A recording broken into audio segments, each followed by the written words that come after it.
Welcome to the Deep Dive, where we sift through the sources to give you the essential knowledge and some of the surprising facts about today's most complex topics. Today, we are focusing on what is, really a phenomenal success story in modern medicine, but it's a very nuanced one, and that's heart failure recovery. It really is. We have these incredible new therapies, these medications that mean a growing number of patients who, they once had severely weak, struggling hearts. They've seen their function normalize completely. Right. Their heart chambers shrink back to size. They feel great. They're asymptomatic. But that success creates this huge clinical dilemma, and that's really our mission for this deep dive. If your heart function, and we measure that mainly by your left ventricular ejection fraction, or LVEF, if that returns to a perfectly normal range, are you actually cured? Can you just walk away from that intense lifelong medication plan? Or are you maybe just in a deep state of remission, still dependent on those drugs to stay well? That is the pivotal question. And, for the longest time, cardiologists were operating largely on, educated guesswork. Right. So our source material today is focused on the findings from a definitive, really landmark trial designed to answer this exact thing. It's called the TREAD-HF trial. TREAD-HF. Therapy withdrawal in recovered dilated cardiomyopathy heart failure.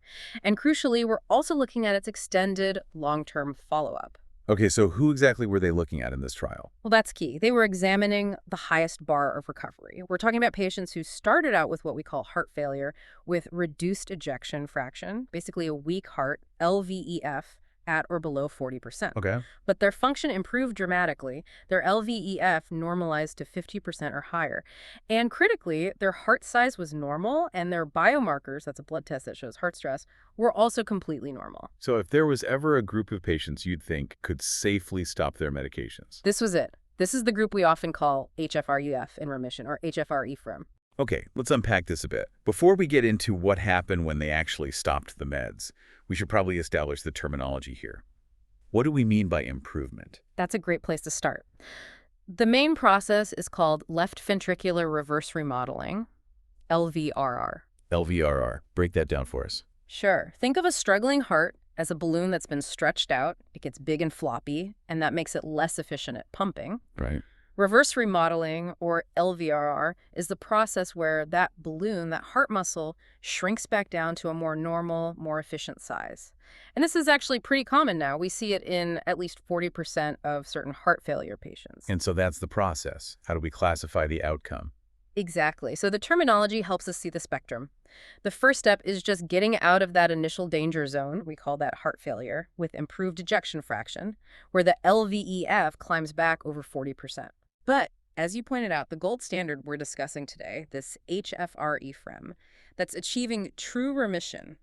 You're asymptomatic, you have a perfect LVEF of 50% or higher, and your biomarkers are clean. It sounds like mission accomplished. It really does. It's a huge clinical victory for the patient, and we know that just achieving that reverse remodeling, that LVRR, is associated with a much, much better prognosis. But you mentioned a key nuance. This recovery isn't always complete, even if the main number, the LVEF, looks perfect on a scan. That's right. Just because the function has normalized doesn't guarantee that all the underlying inflammation or neurohormonal activity has just vanished. It's a much lesser state of disease for sure, but maybe not a total resolution. And it can take time to get there. It can. Full benefits can take up to 2 years on therapy, though many patients see a big jump in just a few months. So this brings us to the trial. TRI-AHF took 51 of these fully recovered asymptomatic patients. Their median LVEF was 60%, so really good. And they tested a deliberate, phased withdrawal of their medications over 6 months. We're talking about the cornerstones here, RAS blockers, beta blockers, and those MRAs. And the results were, that were immediate. And they provided a pretty definitive answer to that remission versus cure question. And I'm guessing it wasn't the answer people were hoping for. It was not. The main takeaway is that complete withdrawal of this therapy should not be routinely performed, not even in this seemingly recovered group. Okay, put some numbers on that for us. Just how bad was it? For the patients who stopped all their medication, a staggering 44% relapsed during that initial 6-month phase. 44%. Wow. And what about the control group, the ones who kept taking their meds? Zero. Zero. Not a single relapse. It's a massive difference, a huge clinical failure for the withdrawal strategy. And it wasn't just the number of people who relapsed, it was how quickly it happened. That's maybe the most shocking part. The vulnerability returned almost immediately. Of those who relapsed, 26% so, more than 1 in 4, did so within just 8 weeks of taking their last pill. Just 2 months. 2 months. And we should be clear about what relapse means here. It wasn't just patients feeling sick again. The definition was actually quite sensitive. Right. It could be a significant drop in their LVEF, so a drop of more than 10%, falling below that 50% mark, or it could be a big spike in those NT-proBNP biomarkers, that blood test for heart stress. And here's where it gets really interesting for me, because the data from TREAD-HF gave us this crucial physiological timeline of what happens when you stop the drugs. The heart didn't just suddenly fail. Exactly. There were early warning signs that the underlying disease process, which the drugs were suppressing, was just roaring back to life. Precisely. It was a gradual cascade of changes, and it strongly points to what we call neurohormonal reactivation. Meaning the fight-or-flight system, the sympathetic nervous system, was basically being turned back on. That's it. So at just 1 month after stopping the meds, the first thing they saw was a significant rise in heart rate, almost 8 beats per minute higher on average. And that's key. That rise in heart rate happened before any measurable dysfunction in the heart muscle itself. It did. It's a classic sign of sympathetic overactivation. The heart started speeding up, working harder, before the imaging could even show that the structure was starting to fail again. And then what happened? Then, at 2 months, their blood pressure started to creep up. About 6 millimeters of mercury for both systolic and diastolic. Okay, so first the heart rate, then the blood pressure. And finally, around the 4-month mark, the decline in function became obvious on the scans. LVEF dropped by over 4% on average, and you could see the signs of the heart starting to remodel, to stretch out all over again. That sequence really tells the story, doesn't it? It really does. It strongly implies that the remission isn't a cure. It's a state that's actively maintained by the continuous suppression of that neurohormonal system, which is exactly what those beta blockers and RAS blockers are designed to do. So the short-term trial was pretty conclusive. But that wasn't the end of the story. The short-term relapse, unfortunately, was not the end of the risk. No, it wasn't. We have long-term data now for these same 51 patients, with a median follow-up of about 6 years. And what did that show? Over that 6-year span, the overall relapse rate was 65%. So 2/3 of the original group met the relapse criteria at some point. So even after the initial trial ended and presumably everyone who relapsed was put back on therapy? Correct. Even with most patients back on treatment, the 5-year event rate from the end of the trial was still high at 39%. Which leads to the question, were they put back on the right therapy? Or the right dose? And that's a crucial finding from the follow-up data. Many patients, post-trial, were reestablished on what we'd call low-intensity therapy. And relapse during that long-term follow-up was strongly associated with this lower intensity of medication. It suggests that, these low doses might just be inadequate to keep the disease in that remission state. So doctors were waiting for a relapse before they really ramped the medication back up? It seems so. It looks like sustaining that remission requires sustained, robust therapy, not just a low dose. So this brings up another important question. Is this relapse always spontaneous? Or are there outside forces at play? The data tells us it's not always spontaneous. It's about a mix. Around 1/3 of the relapses during that extended follow-up were clearly associated with some kind of identifiable external trigger. Like what? We're talking about things like the onset of a new arrhythmia, like atrial fibrillation or pregnancy, or even just poorly controlled hypertension or a bad infection. So the recovered heart is still fragile? Extremely fragile. It's vulnerable to stresses that a truly healthy heart could just withstand easily. But interestingly, when they looked at the nature of the relapse, only about half of the patients who relapsed actually had symptoms. They didn't feel sick. And that points to a critical and frankly scary phenomenon we call silent disease progression. Silent progression. Yeah. The relapse was mostly defined by their LVEF getting worse on an imaging scan. This means patients were frequently having a substantial reduction in their heart function found on a routine scan before they ever felt sick again. So you just can't rely on symptoms alone to monitor these patients? You absolutely cannot. You need that imaging. So we have to look deeper. We have to ask why the heart remains so vulnerable even when the LVEF looks perfect. I've heard this called the seed and soil hypothesis. That's a great analogy. The idea is that something about the underlying soil of the heart remains unhealthy, and it's just waiting for a seed, a trigger, to cause failure all over again. And we know this condition dilated cardiomyopathy is complex. It's very complex. It can be triggered by external things, alcohol, infections, but there's often a deeper multiple hit situation going on, which can include an underlying genetic susceptibility. And that genetic piece is proving to be really pivotal. It is. For example, there are common genetic variants in a protein called titin, TTNTV for short. Now, patients with these titin variants actually have high initial rates of recovery. Their LVEF bounces back really well, but the long-term analysis showed a very distinct pattern. What was that? Their LVEF tended to slowly decline over time, whereas patients without that genetic variant remained remarkably stable. So there's a gene-specific mechanism of this slow burn recurrence that needs constant therapeutic pressure to keep it in check. Exactly, which just emphasizes your earlier point.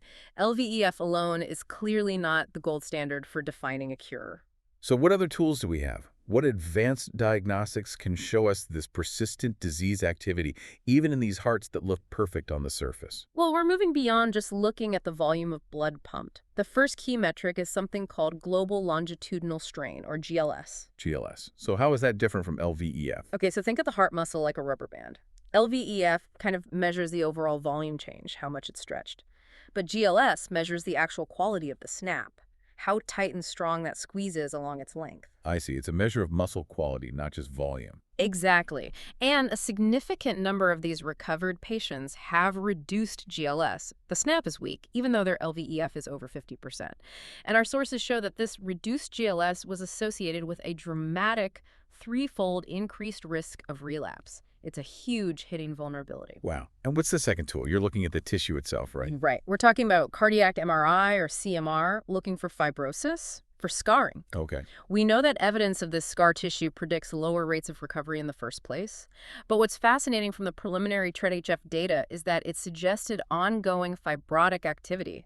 The scarring process was still happening during that treatment withdrawal phase. So before the LVEF even dropped. Before it officially tanked, the underlying tissue damage is still active, and the drugs are basically keeping a lid on that scarring process. The TREAD-HF trial also gave us some pretty clear clinical clues about who was most likely to relapse. It did. The data showed that patients who relapsed were often showing signs of a more severe underlying disease right from the start. For example, They were more likely to have a higher baseline NT-proBNP level, they were already on a greater number of medications, and they were more likely to be on a specific class called an MRA. All of those things signal a more complicated clinical history to begin with. and there was a kind of counterintuitive finding about arrhythmia, about atrial fibrillation. Yes, this was really interesting. A history of AFib that was successfully corrected. So the patient was back in a normal sinus rhythm that was associated with a reduced risk of relapse later on. What does that tell you? It strongly implies that for that specific subgroup of patients, the heart failure was probably caused by the arrhythmia itself. So if you fix the rhythm, you might have essentially fixed the problem, making them very different from patients with a primary genetic issue. So when you synthesize all of this, the short-term relapse, the long-term silent progression, the high rate of recurrence on low therapy, the guidelines had to respond. They did. And the consensus is now unambiguous. All the leading bodies, the AHA, the ESC, they all recommend that this guideline-directed medical therapy, or GDMT, should be continued indefinitely. Indefinitely, even if you're asymptomatic. Even in asymptomatic patients to prevent that relapse. So, okay, continued treatment is the default. But are all the drug classes equally important? Because I can imagine a patient wanting to minimize their pill burden. They absolutely do, and the sources suggest we can differentiate a bit. Diuretics, for example, which are for fluid and congestion, they can usually be withdrawn safely if the patient isn't congested. But the others. But the neurohormonal blockers, especially the beta blockers, seem to be a core non-negotiable component. Remember, that rise in heart rate was the very first sign of trouble. Right. That tells you that the continued suppression of that sympathetic nervous system is absolutely required to control the heart's workload and prevent things from going backwards. And we really have to acknowledge the patient perspective here. We're talking about lifelong therapy for people who feel perfectly healthy. And often young people. They want to explore reducing or stopping meds because of side effects or cost, or big life events like planning a pregnancy where some of these drugs have to be stopped. So shared decision-making is critical. It's everything. And while continuation is the standard, we can't ignore the outliers. There were 5 patients in that TREAD-HF follow-up who did successfully stay off therapy and remained asymptomatic. So a small group might achieve a true biological recovery. It suggests they do. The problem is, right now, we don't have the tools to reliably identify who they are ahead of time. And the research is still trying to find that minimum effective dose, right? You mentioned TREAD-HF2. Yes, the planned TREAD-HF2 trial will investigate a very common clinical question. Is it safe to withdraw some of the newer drug classes like MRAs or SGLT2 inhibitors as long as patients are kept on those core therapies, the RAS blockers and beta blockers? So the focus is shifting from can we stop everything to what's the safest minimal regimen. Exactly. It's about de-escalation, not complete withdrawal. So to summarize the main takeaway from today's deep dive, for the vast majority of patients whose heart function has improved, that improvement is fundamentally remission. It's not a permanent cure. That's the bottom line. The risk of relapse is real, it's prolonged over years, and it's often silent, only detectable through regular testing and imaging. For almost everyone with recovered dilated cardiomyopathy, ongoing robust medical therapy is required to sustain that remission. It is. It's needed to prevent that silent decline in function and, of course, potential hospitalizations down the road. So what does this all mean for the future of treatment? Well, I think that's the most exciting question. The TREAD-HF data shows so clearly that even with a normal LVEF, these subtle underlying disease processes are still there. The reduced GLS, that ongoing fibrosis, the genetic vulnerabilities. So if simply reducing the intensity of our current general therapies leads to relapse, maybe the future isn't about trying to withdraw medication at all. Maybe future personalized approaches should focus less on that and more on identifying and aggressively treating these specific residual problems, the fibrosis, the specific genetic weaknesses, in order to truly target and achieve complete sustained myocardial recovery. That, I think, is the question that's going to drive the next wave of cardiology research.